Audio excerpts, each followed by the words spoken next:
इससे पूर्व के वीडियो में हमने पादप ऊतक संवर्धन के बेसिक कंसेप्ट्स के बारे में बात करते हुए हमने देखा था कि पादप की कोई भी जीवित कोशिकाओं का उपयोग हम कृंतक के रूप में करते हैं और उन्हें जब उचित एनवायरनमेंट प्रदान किया जाता है, biological, physical as well as chemical, तो उनमें जो विभेदित कोशिकाएं हैं उनमें अविभेदन होता है, डी डिफ्रेंसिएशन होता है और डी डिफ्रेंसिएशन के फलस्वरूप हमें प्राप्त होता है कैलस।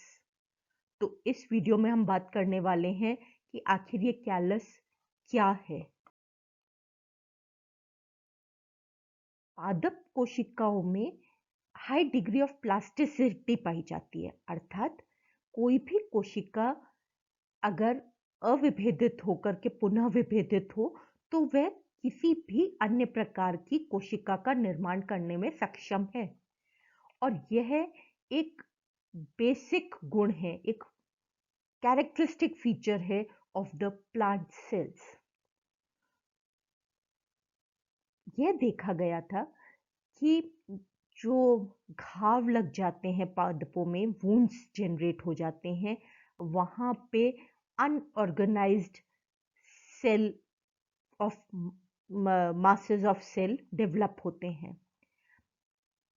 ये जो कोशिकाएं वुंड्स पर डेवलप होती हैं पादपों में, इनमें कैलोज डिपोजिशन होता है और कैलोज वास्तव में एक कार्बोहाइड्रेट है जिसके कारण सख्त कोशिकाएं, बेसिकली ये एक मैकेनिज्म है in order to protect the plant at the site of wound formation. तो इस प्रकार के कैलस या ट्यूमर्स जैसे कोई पैथोजन इन्फेक्ट करे पादप को, नेमाटोड गर्ल्स हैं, या आपके बैक्टीरियल इन्फेक्शन के कारण, या कई बार इंटरस्पेसिफिक क्रॉसेस के कारण भी इस प्रकार के मासेस ऑफ सेल्स डेवलप हो जाते हैं प्लांट्स पर। तो यह देखा जाए तो विभिन्न प्रकार के कैलस है। वास्तव में जो कैलस शब्द है इसका ओरिजिन एक लैटिन शब्द से है जिसका मतलब है हार्ड, सख्त, कठोर, और वह लैटिन शब्द है कैलम। जो अपने आउटग्रोथ्स हैं, सेलुलर आउटग्रोथ्स, उनको कैलस वर्ड यूज किया गया उनके लिए because of the hard callose deposition जो वुंडिंग के साथ एसोसिएटेड था। अब जब हम लैब कंडीशंस में पादप ऊतक को संवर्धित करने में सक्षम हैं, उस समय भी हमें पादप ऊतक संवर्धन के दौरान इस प्रकार के मास ऑफ अनऑर्गेनाइज्ड सेल्स प्राप्त होते हैं। तो आज की तारीख पर जब हम प्लांट टिश्यू कल्चर में कैलस की बात करते हैं तो it is basically a disorganised mass of cells, जिसके लिए हम शब्द यूज कर रहे हैं कैलस। गॉथर्ड, नॉबकोड और वाइट, इन्होंने 1939 में देखा कि जो अपने पादप ऊतक संवर्धित करते हैं under lab conditions, in vitro conditions, उसमें कैलस का निर्माण होता है, यानी mass of unorganised cells is formed in the culture plates. बाद में 1957 में स्कूग और मिलर ने यह देखा कि जो कैलस फॉर्मेशन है इसको हम इंड्यूस कर सकते हैं। यह वास्तव में दो बेसिक प्लांट हार्मोन्स, ऑक्सिन और साइटोकाइनिन,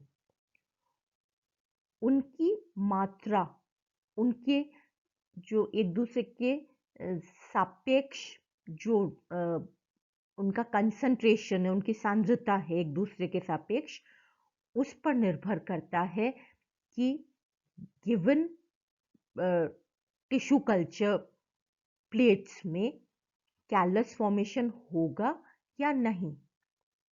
तो स्कूग और मिलर ने यह देखा कि जब auxin to cytokinin ratio high होता है तो रूट इंड्यूस होती है, अर्थात जड़ें बनने लगती हैं जब जो हमारा पादप ऊतक संवर्धित हो रहा है उसमें। और यदि साइटोकाइनिन टू ऑक्सिन रेशियो अधिक है तो शूट डेवलपमेंट देखा गया। और यदि ऑक्सिन और साइटोकाइनिन का जो रेशियो है दैट इज मोर और लेस इक्वल, इंटरमीडिएट रेशियो है, न ऑक्सिन अधिक है न साइटोकाइनिन अधिक है, तो उस समय कैलस इंड्यूस होता है। तो उन्होंने इस शब्द कैलस का इस्तेमाल किया क्योंकि ये जो मास ऑफ सेल्स बन रहा था it was very much similar to the wound healing plant tissue जो पादप में कहीं पर भी घाव लगने पर देखा गया था। फर्क इतना था कि इट वॉज नॉट हार्ड, क्योंकि इसमें कैलोज डिपोजिशन सामान्यतः नहीं पाया जाता है। Later on it was observed that और भी प्लांट हार्मोन्स हैं जैसे ब्रासिनोस्टेरॉइड्स हैं, एब्सिसिक एसिड्स हैं, which induce formation of callus. और कुछ स्पीसीज में तो ये जो बाकी के प्लांट ग्रोथ रेगुलेटर्स हैं, प्लांट हार्मोन्स हैं, दे में even replace the two basic hormones that is auxin and cytokinin as far as callus induction is involved.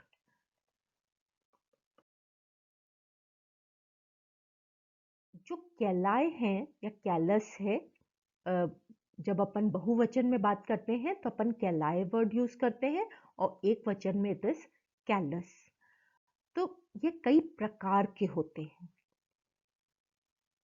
या तो ये भुरभुरे हो सकते हैं दैट इज फ्राइबल,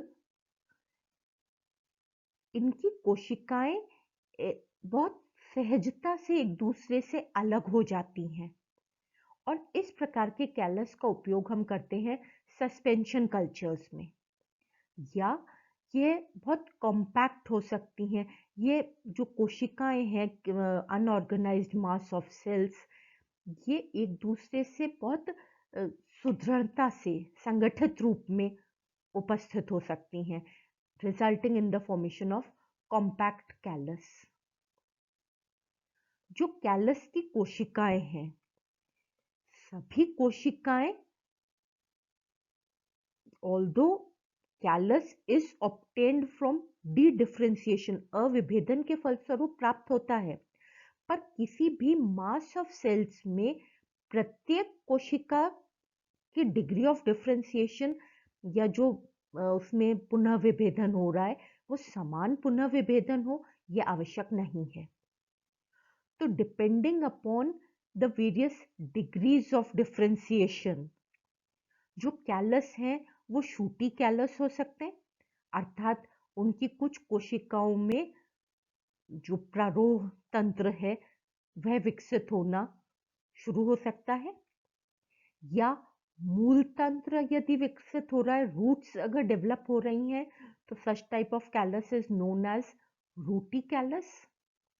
और कुछ कैलस ऐसे हो सकते हैं, कुछ कैलस की कोशिकाएं ऐसी हो सकती हैं जो सोमैटिक एम्ब्रियोज का निर्माण करते हैं, यानी ऑर्गेनाइज्ड, जिसमें अल्टीमेटली प्लूम्यूल भी होगा और रेडिकल भी होगा। So such type of calli are known as embryonic callus. तो इस प्रकार से हम देखते हैं कि जो कैलस है वो या तो भंगुर होंगे फ्राइबल कैलस या सघन होंगे compact callus, and depending upon the differentiation या कौन से ऑर्गन को वह बना रहे हैं, they may be shooty callus, rooty callus या embryonic callus. So these are the different type. आइए अब बात करते हैं कैलस के कुछ बेसिक कैरेक्टरिस्टिक फीचर्स की. The first and foremost characteristic feature of callus is कि यह हमें कोशिकाओं के डी डिफरेंशिएशन से प्राप्त होता है. अर्थात एक्स प्लांट की जो कोशिकाएं हैं वो जब actively growing, actively dividing parenchymatous कोशिकाएं बनाती हैं तो उनके एक्टिवली डिवाइड होने के कारण, उनके ओवर प्रोलिफरेशन के कारण हमें जो मास ऑफ सेल्स प्राप्त होता है उसी को हम कैलस कहते हैं. यह कैलस की प्रत्येक कोशिका विभाजित हो रही है और इनका विभाजनशील होना एक दूसरे के कोहेरेंट नहीं है. अर्थात each and every cell is dividing in its own sweet way. So because of the unsystematic way of cell division in this mass of cells, जो हमें कैलस प्राप्त होता है वह एक अमॉर्फस टिश्यू है, वह सुसंगठित टिश्यू नहीं है. यह बेसिकली अनस्पेशलाइज्ड पैरेन्काइमेटस सेल्स का बना होता है और जो पैरेन्काइमेटस सेल्स हैं ये सभी में सामर्थ्य है विभाजनशीलता का. Each and every cell of callus is capable of dividing. पर इसका मतलब यह नहीं है कि प्रत्येक कोशिका विभाजित हो रही है. यह विभाजनशील कोशिकाओं का समूह है जिनमें मोर और लेस विभाजन होता है. पर what is the degree of differentiation? जब कोशिका विभाजित होगी तो उसमें पुनर्विभेदन भी संभव है. जब ये कोशिकाएं विभाजित हो रही हैं और असंगठित रूप से हो रही हैं तो प्रत्येक कोशिका में यदि आपका कोई म्यूटेशन होता है, कुछ उत्परिवर्तन होता है, तो it is independent of each other. तो इस प्रकार से जो कैलस है इसकी कोशिकाओं में, इसके विभिन्न सेल्स में different degrees of differentiation they are observed. कुछ सेल्स हो सकता है शूट्स बनाने लग जाए, कुछ में डेड होने लग जाए या कुछ एक्टिवली डिवाइडिंग रहे. So they have different degrees of differentiation और इसके कारण हम कहते हैं कि it is a heterogeneous mass of cells, क्योंकि प्रत्येक कोशिका की जो डिग्री ऑफ डिफरेंशिएशन है वो एक दूसरे से भिन्न हो सकती है.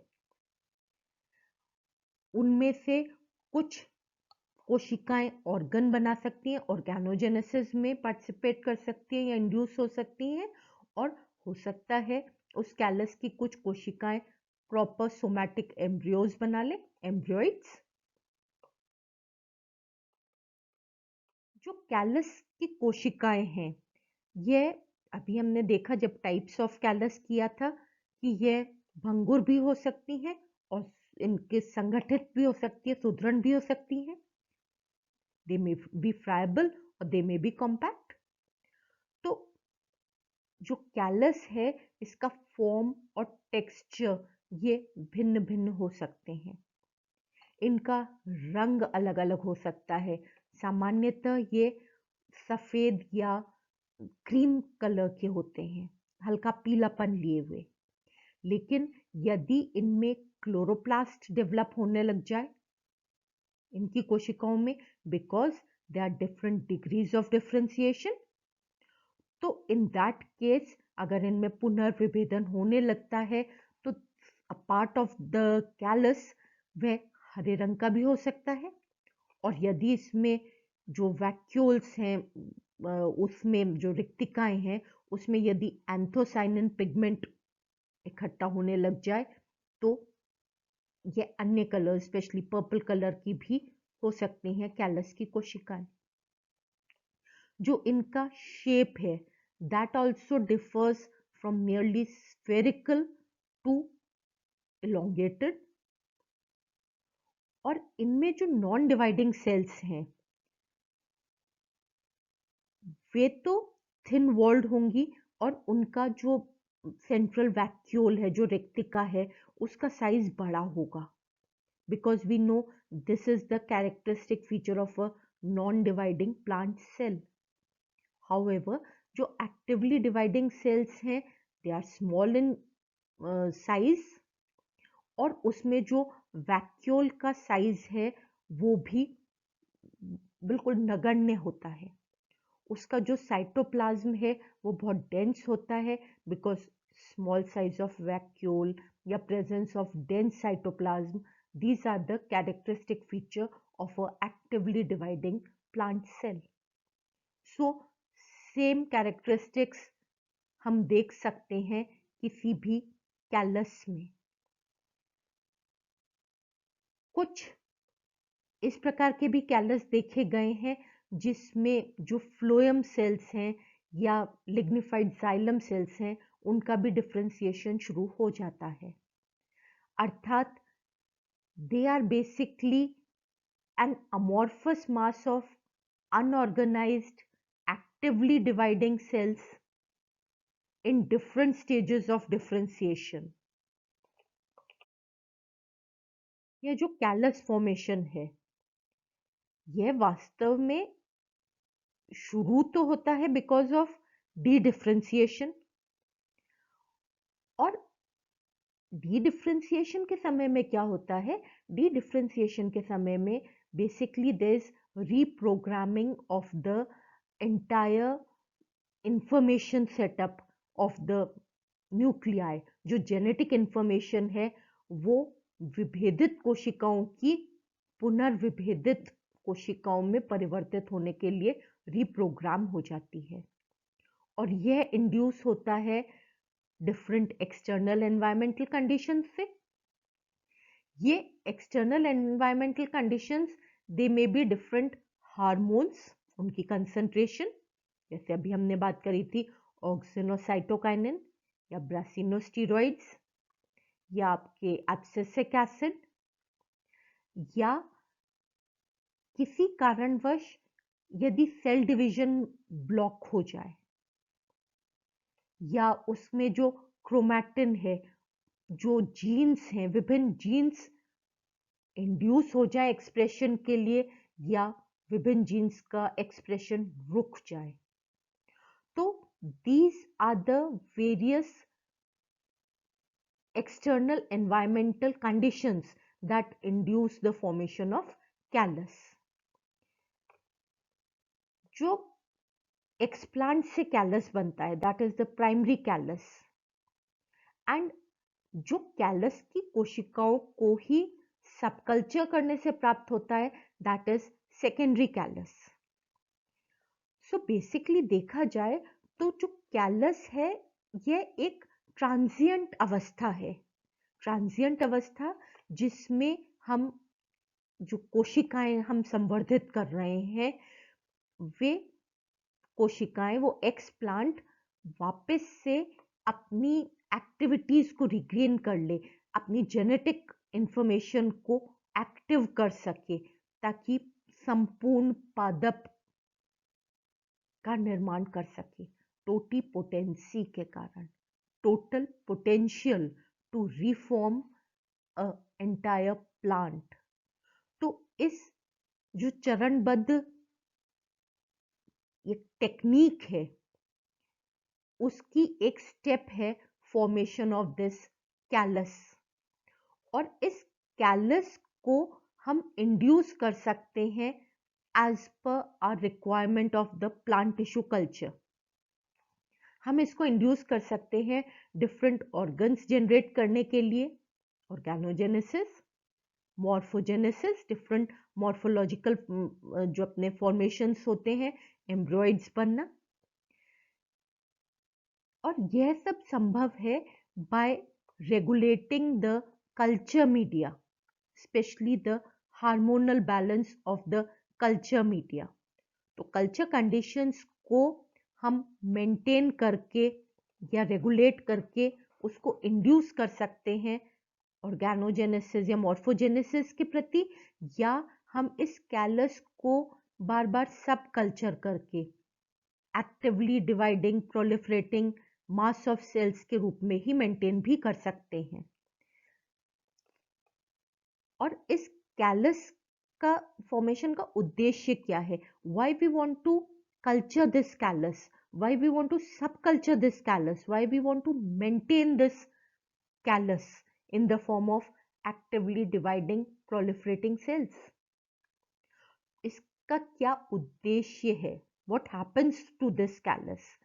So the goal of callus culture यह मेटाबोलाइट प्रोडक्शन हो सकता है, अर्थात हो सकता है इसकी जो कोशिकाएं हैं उनमें इस प्रकार के हमको प्लांट प्रोडक्ट्स प्राप्त हो रहे हैं जिसको प्राप्त करने के लिए भी मेंटेन इट दिस कैलस, या we may induce the formation of embryos, embryogenesis, या ऑर्गेनोजेनेसिस। जैसे अगर हम हेरी रूट कल्चर करते हैं तो हम चाहेंगे कि जो हमारा कैलस है उसमें सिर्फ जड़ें ही प्राप्त हो, सेकेंडरी मेटाबोलाइट जो जड़ों में बनता है उसको प्राप्त करने के लिए। तो इस प्रकार से different fate of callus depends upon our objective of culturing that particular explant. तो इस प्रकार से हमने देखा कि प्लांट टिश्यू कल्चर की जो टेक्निक है उसमें because of dedifferentiation we obtain a mass of amorphous mass of actively dividing parenchymatous cells. और